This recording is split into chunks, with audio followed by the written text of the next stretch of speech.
आज हम लोग पढ़ाई करेंगे बीकानेर का इतिहास। हम लोग ने आमेर वाला कर लिया था, आमेर के जो वंशज थे कछुआ वंश वो कर लिया। अब है बीकानेर का इतिहास। यहाँ पे राठौर वंश है और ये कौन सी ब्रांच है, ये जोधपुर वाली है। जोधपुर की ना, जोधपुर के जो राठौर वंश थे उनके वहाँ से दो राठौर ब्रांच निकली, एक तो गई बीकानेर और एक गई किशनगढ़। तो किशनगढ़ वाले तो तुम्हारा मोटा राजा उदय सिंह का बेटा था किशन सिंह, उसने किशनगढ़ को स्थापित किया, वहाँ पे राठौर वंश को लेके आया था। तो जोधपुर के जो राठौर वंश की दो ब्रांच है, एक तो जाती है बीकानेर और एक जाती है किशनगढ़। तो आज हम बाद में पढ़ेंगे, ठीक है, क्योंकि छोटा सा टॉपिक है बीकानेर वाला, उसको कर लेते हैं। तो बीकानेर की स्थापना कब होती है हमारे यहाँ पे? 12 अप्रैल 1488। तो हमारे यहाँ पे बीकानेर कब अस्तित्व में आता, कब बन के आता, कब ये इस्टेब्लिश होता है? तो ये हमने कहा कि हमारे यहाँ पे 12 अप्रैल 1488 में, ठीक है। अब किसने स्थापित किया था? तो यहाँ पे राव बीका किसका बेटा है? राव जोधा का, जिसने जोधपुर बसाया उसका बेटा राव बीका, ये 5वां बेटा था उसका, ठीक है।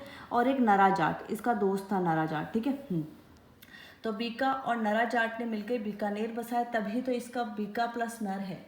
बाकी समय जैसे उदयपुर आ गया, ठीक है, जोधपुर आ गया, पुर लगा हुआ, लेकिन इसमें नर लगा हुआ, तो ये नरा जाट था, उसने इसके साथ मतलब हेल्प करके स्थापित किया, इसका दोस्त था।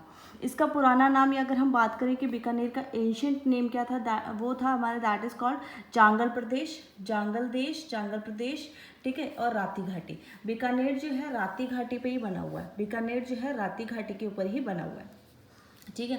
महाभारत में हमें महाभारत में इसकी बात की गई है, वहाँ पे इसका डाला गया कि इसको भाई एक जांगल देश भी था, महाभारत में ऐसी बात बोली गई है।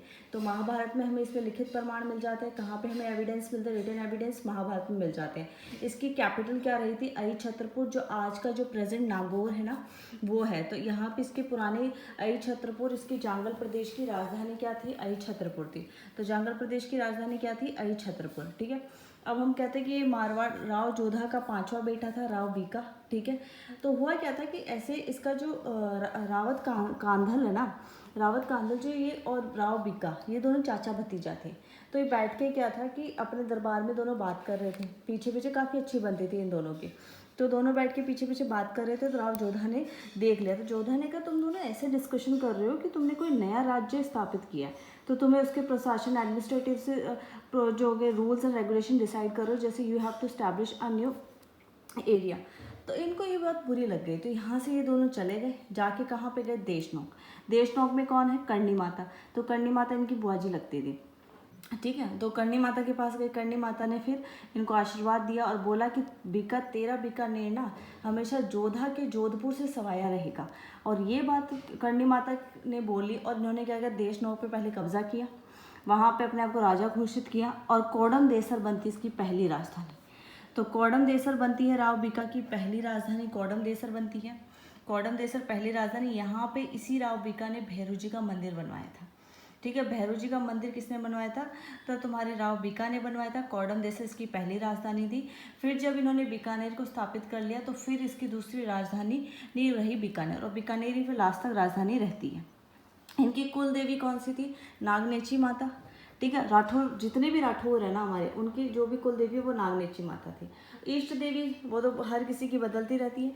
तो ये रही करणी माता। करणी माता का जो पुराना जो ओल्ड मतलब छोटे के एज में नाम था रिद्धि सिद्धि बाई।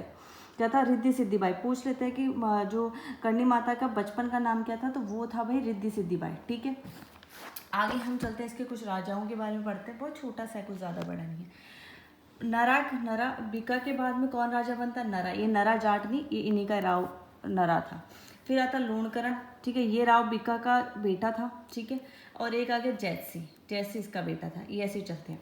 बीका हम बात करते हैं, बीका जब क्या हुआ कि बीका ने बीकानेर बसा लिया, तो जोधा ने कहा कि भाई देख, तूने बीकानेर बसा लिया, मेरे और भी बेटे हैं, तू ये छोड़ दे, जोधपुर पे अपने अधिकार छोड़ दे। तो बीका ने कहा कि ठीक है, मैं जोधपुर पे अधिकार छोड़ दूंगा, लेकिन जो हमारे पुश्तैनी चिन्ह है ना, तलवार, भाले, जो भी ऐसे जो हमारे पूर्वज के रहे हैं और जो हमारे राठौरों में चलते हैं, जो बाप दादा की जो पुश्तैनी जागीरें हैं, ठीक है, जो हमारे क्या कहते हैं कि जिनको हम मानते हैं, वो मुझे चाहिए। तो उसने कहा ठीक है। जोधा खत्म हो गए। जोधा के मरने के बाद बेटा राव सूजा बनता। सूजा ने कहा चल बे, मैं नहीं देता तुझे कुछ भी, जो पापा जी ने जो क्या तो क्या। इसने क्या किया? अटैक किया और वो वहाँ से लेके आ गए सामान, ठीक है। राव सूजा इसमें हार गया था। राव जोधपुर पर अटैक करके फिर बीका अपने लेके आ गया, तलवार भाले जो भी चिन्ह होते हैं वो अपने राज्य चिन्ह लेके आ गया था। एक चीज़ पूछ लेते हैं कि राव बीका का लास्ट जो अटैक कहाँ पे हुआ था, भाई वो रेवाड़ी में हुआ था। रेवाड़ी के अंदर जो है लास्ट अटैक हुआ था बीका का, राव बीका का, ये याद रखना है। अब आता लोणकरण। लोणकरण के बारे में 2-3 छोटी छोटी चीज़ें हैं। लोणकरण जो आ गया तुम्हारे नरा के बाद में राजा बनता है। लोणकरण जो है जसनाथ जी महाराज की कृपा से ही राजा बनता है, ठीक है, जसनाथ जी महाराज की कृपा से ही राजा बनता है, ठीक है। गढ़सी जो बीका का बेटा था वो राजा बन रहा था, लेकिन लोणकरण को जसनाथ जी की ने आशीर्वाद दिया और ये उन्हीं के आशीर्वाद से राजा बना, ठीक है। और इसकी तभी जो है कटरासर गांव में इसकी जसनाथ पीठ है। तो अब समझ में आ गया, वहाँ पे जो फाई जो तुम्हारे यहाँ पे अग्नि नृत्य होता है वो जसनाती संप्रदाय का होता है, वो अग्नि नृत्य यहीं कतरासर गांव के अंदर होता है। और ये किसका काम, ये लोणकरण के टाइम पे। लोणकरण के टाइम पे 2 चीज़ें और पूछ लेते हैं कि इसको कर्ण मतलब दानवीरता के लिए जाना जाता है। लोणकरण को दानवीरता के लिए जाना जाता है। और ये हमें एविडेंस कहाँ से मिला था, ये मिलते हैं हमें राव जयसिंह छंद है, राव जयसिंह छंद जो कि बिट्ठू सूजा ने लिखा है। उसमें इसको क्या बोला, कलयुगी कर्ण, कलयुग का कर्ण का। ये पूछ लेते हैं कि किस में इसको कलयुग का कर्ण कहा है, तो भाई राव जयसिंह छंद में इसको कलयुग का कर्ण कहा है, ठीक है। कैसे याद करेंगे, तो छंद मतलब कलयुग में छंद छंद हो जाता है, तो यहाँ पे कलयुग में भाई छंद छंद हो जाता है, तो इसी को कहा कर्ण, ठीक है। ये जो पूरा बीकानेर के राठौर वंश में इसी को ही कर्ण कहा है। एक आता है तुम्हारे करमचंद वंशोत्कीर्तनम जयसोम के, उसमें इसको दानी कर्ण कहा है। तो ये दोनों बहुत इंपॉर्टेंट है, एक तो ये और ये कि भाई लोणकरण को किसमें कलयुगी कर्ण कहा है, करमचंद वंशोत्कीर्तनम में जयसोम के लिए उसमें क्या कहा है, तो भाई जयसोम वाली वंश तुम्हारे करमचंद वंशोत्कीर्तनम में इसको दानी कर्ण कहा है, और जहाँ पे छंद है छंद वहाँ पे कलयुग का कर्ण कहा है। डन है। अब जैसी आता है तुम्हारे यहाँ पे, जैसी के बारे में अगर हम बात करें, ये तुम्हारे यहाँ पे 1526 से 41 तक रहता है। अब इसके लिए भी छोटी छोटी इंपॉर्टेंट बातें कि भाई खानवा के युद्ध में इसने पार्ट लिया था, खुद ने लिया, अपने बेटे कल्याणमल को भेजा था। खानवा युद्ध कौन सा, जो बाबर और सांगा के बीच में युद्ध हुआ था, ठीक है, जहाँ बाबर और सांगा के बीच में। तो राव जयसिंह राजा था बीकानेर का, जब खानवा का युद्ध हुआ अपने बेटे कल्याणमल को भेजा था कि जा बेटा उनकी मदद करके आ, ठीक है। तो वहाँ पे राजपूत सारे इकट्ठे हो गए थे ना। उसके बाद इसके कुछ हैं। अब भाई बाबर वाला चैप्टर क्लोज। बाबर का बेटा था हुमायूं। हुमायूं जब मरने वाला था तो उसके बेटे जो 4 बेटे थे उसमें क्या हुआ था, पार्टीशन हो गया था, सॉरी बाबर के जो बेटे थे उनके अंदर पार्टीशन हो गया था। तो यहाँ पे क्या हुआ, बाबर के जो पार्टीशन, तो बाबर के एक बेटे को कामरान को जो ये जो हमारा कंधार वाला एरिया वो मिला हुआ था। तो कंधार वाले एरिया को एक्सपैंड करने के लिए जो कामरान है वो इसके बीकानेर एरिया तक आ गया था, राती घाटी तक आ गया। तो फिर जैसे ने क्या किया, युद्ध किया, राती घाटी का युद्ध आता है। राती घाटी का युद्ध आता है तुम्हारे 1534 के अंदर, बहुत इंपॉर्टेंट है, पूछ लेते क्योंकि मुगलों से कोई युद्ध हुआ था। तो यहाँ पे कामरान और जैसी की लड़ाई होती है और जैसी जीत जाता है, ठीक है। तो राती घाटी का युद्ध। उसके बाद क्या होता है, मालदेव उस टाइम जोधपुर में राजा था, तो इनकी टसक तो थी क्योंकि बीका जो मार ताड़ के वो सारे चिल ले गया था। तो यहाँ पे जोधपुर में राजा था मालदेव।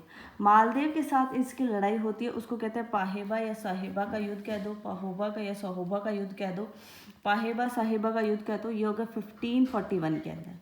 कब होता है, 1541 में युद्ध होता है जैसी और मालदेव के बीच में। जैसी की इसमें मृत्यु हो जाती है और मालदेव इसमें जीत जाता है। जो बीकानेर पे कब्जा किसका हो जाता है, बीकानेर गया अब मालदेव के पास, और मालदेव क्या करता है, इस बीकानेर का एडमिनिस्ट्रेशन कुंपा को सौंप कर चला जाता है। तो बीकानेर जो है कुंपा को एडमिनिस्ट्रेशन सौंप के चला जाता है कि तू इसको संभाल, और वो वापस अपना जोधपुर चला जाता है। तो मालदेव जीत जाता है इसके अंदर। अब भाई कब्जे में कहाँ पे, बीकानेर के किसके कब्जे में, मालदेव के। मालदेव कौन है, वो इसके चाचा ताऊ में लगते हैं, भाई भतीजे ही हैं। तो अभी जोधपुर जो है कब्जे में मालदेव का जो जेता कुंपा जो सेनापति थे, और उसमें से कुंपा को ये दे के चला जाता है कि तू उसको संभाल। आगे हम देखेंगे कि इसको जो गिरी सुमेल का युद्ध बहुत इंपॉर्टेंट है, शेरशाह सूरी के साथ में होता है, और किसके जो इसका बेटा कल्याणमल है ना, वो और शेरशाह सूरी और वीरम मेड़ता के साथ में युद्ध होता है अगेंस्ट मालदेव, और मालदेव उसमें हार जाता है। तो वहाँ पे जो ये बीकानेर भी हार जाता है, जोधपुर भी हार जाता है। तो वो गिरी सुमेल का युद्ध में देखेंगे, उसमें मालदेव की हार होती है, वो हम अगले में करेंगे। अभी इतना ही इसके अंदर ठीक है।